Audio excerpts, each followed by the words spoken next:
Politics کا جادو سر چڑھ کر بولنا شروع ہو گیا ہے۔ M Q M P M L N کے ساتھ ملنے کی باتیں کر رہی ہے۔ ایک بڑی میٹنگ ہوئی، اس کے بعد طے یہ پایا کہ مستقبل کے اندر دونوں جماعتیں ایک دوسرے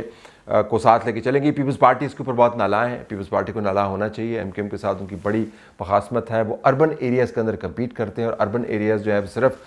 الیکشن کے معاملات نہیں ہیں، اس کے اندر وسائل کی ایک بہت دوڑ بھی لگی ہوئی ہے، بہت بڑا کمپٹیشن بھی ہے۔ دونوں جماعتوں کا خیال ہے کہ اربن ایریاز کی اگر وہ سیٹیں اٹھا لیتے ہیں تو وہ مرکز کے اندر بارگین کر سکتے ہیں۔ جب نون لیگ ایم کیو ایم کے ساتھ جاتی ہے تو پیپلز پارٹی کو لگتا ہے کہ مرکز سے بارگیننگ پوزیشن کی کم ہو رہی ہے۔ اب پیپلز پارٹی نے یہ تہیہ کیا ہوا کہ ہم نے نون لیگ اور ایم کیو ایم کا مقابلہ کرنا ہے، تو وہ کسی اور اوپوننٹ کے ساتھ بھی مل کے الیکشن لڑ سکتے ہیں۔ تو اب پاکستان تحریک انصاف کے جو مقامی لوگ الیکشن لڑیں گے ان کے ساتھ پیپلز پارٹی کی الائنس کو اب یکسر رد نہیں کریں۔ لیکن بنیادی بات جو ہے وہ الائنسز کا نہیں ہے، وہ وعدوں کا نہیں ہے، وہ پارٹیز کے درمیان جو معاملات طے ہوتے ہوئے آپ کو نظر آ رہے ہیں ان کا نہیں ہے۔ بنیادی بات یہ ہے کہ ان الائنسز کا فائدہ کیا ہوگا۔ نون لیگ کا ایم کیو ایم کے پاس جانا، اس سے آپ کو پتہ چلتا ہے کہ نون لیگ کے ذہن میں کہیں نہ کہیں کسی گوشے میں خیال موجود ہے کہ آئندہ مرکز کے اندر جو حکومت ہے وہ مخلوط حکومت ہی بنتی ہوئی نظر آ رہی ہے، جس سے مراد یہ ہے کہ تمام تر دعووں کے باوجود، اور میرے پروگرام کے اندر کل رانا ثناء اللہ نے یہ باتیں کی ہیں کہ وہ پنجاب کے اندر کلین سویپ کریں گے، اور پنجاب سے اگر ہم نے ساری سیٹیں اٹھا لیں تو ہمیں 100 سے اوپر سیٹیں مل گئی، تو ضرورت ہی کسی کی نہیں ہے۔ درست بات ہے، اگر آپ نے پنجاب کو کلین سویپ کر دیا تو مرکز میں آپ کو ادھر ادھر دیکھنے کی ضرورت نہیں ہے۔ لیکن الیکشن سے بہت پہلے اب مرکز میں آنے کے لیے ایم کیو ایم کی طرف دیکھ رہے ہیں، جس سے مراد یہ ہے کہ پنجاب کا معاملہ اتنا سادہ نہیں ہے جتنا رانا ثناء اللہ صاحب بتا رہے ہیں۔ تو ایم کیو ایم کے ساتھ جاتے ہوئے پاکستان مسلم لیگ نون اہتمام کر رہی ہے اس معاملے سے نپٹنے کے لیے جو ممکنہ طور پر الیکشن کے نتائج کی صورت میں ان کے سامنے آ سکتا ہے، کہ وہ پرفارم تو بہت اچھا کریں گے لیکن ان کے پاس نمبرز نہیں ہوں گے،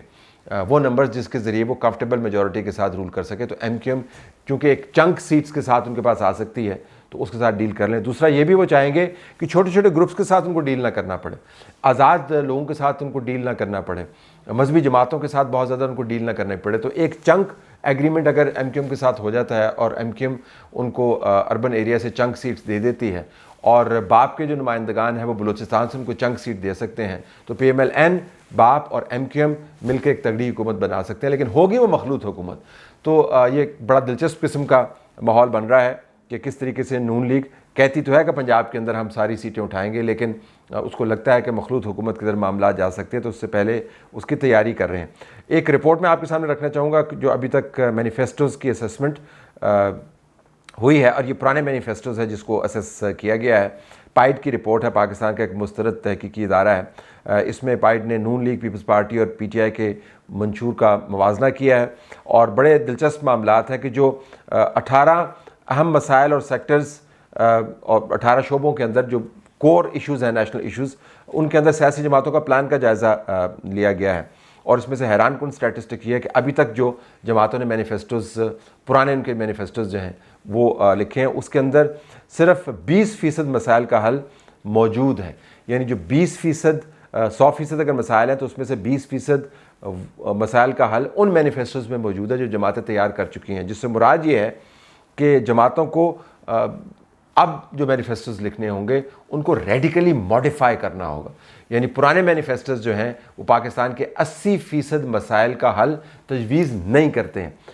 یا تو وہ ریڈنڈنٹ ہو چکے ہیں مینیفیسٹوز، یا آپ کو ریڈیکلی ری تھنک کرنا پڑے گا۔ تو جو پرانے مینیفیسٹوز ہیں اس کے اندر پارٹیز کا سکور بڑا دلچسپ ہے۔ 17 شعبوں میں پیپلز پارٹی کا سکور 0 رہا، یعنی پیپلز پارٹی کے پاس 17 شعبوں کے مسائل کا حل موجود نہیں ہے اس رپورٹ کے مطابق۔ پی ٹی آئی کے پاس 13 شعبوں کے